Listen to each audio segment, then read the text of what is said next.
we all felt like we could breathe again when we seen that RFDS plane land on our airstrip. To see that weight come off their shoulders a little bit, knowing that, okay, help's here. You can just be a partner and be a friend. You don't have to keep trying to save my life now.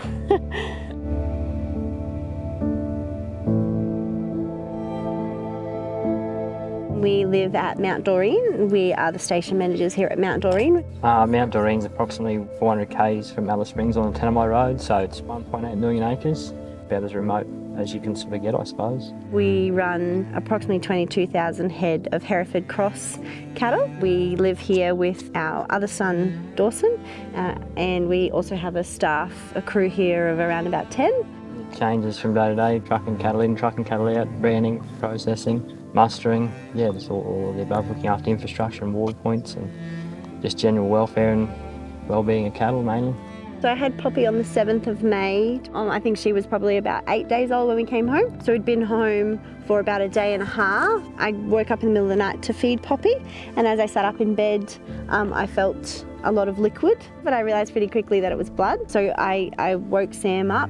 My first point of call was to ring the MRAP. Spoke to a doctor, and she gave Sam and I some pretty clear advice, and she said that she was going to coordinate a retrieval as soon as possible. I definitely went into some shock. I started shaking and sort of having a bit of quite a nervous reaction to it all. I think too, we have white tiles in our bathroom everywhere, and it looked a bit like a murder scene in there. It was pretty horrific.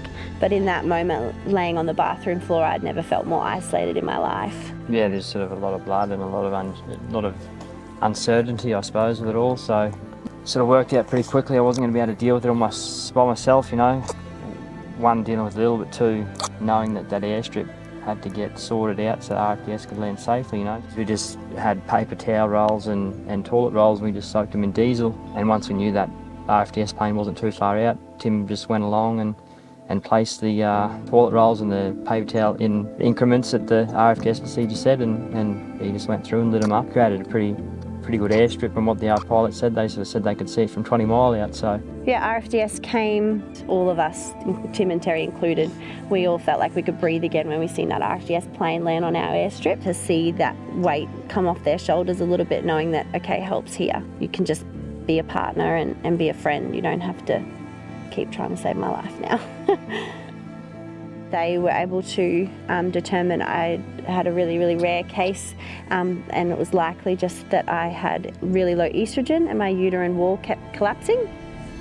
So they gave me a really strong dose of the pill, and we've now been home for nearly 3 weeks, and so far so good. Everything has stayed stable. Yeah, without the RFDS, I mean, my kids very likely could have not had their mum. Yeah, the RFDS for me is reassurance. For me, my kids and their healthcare. It means that I can live where I want to live and work the way that we want to work and raise my kids in the life that we want to raise them in. Our little boy has 1.8 million acres as a backyard, and that's pretty spectacular.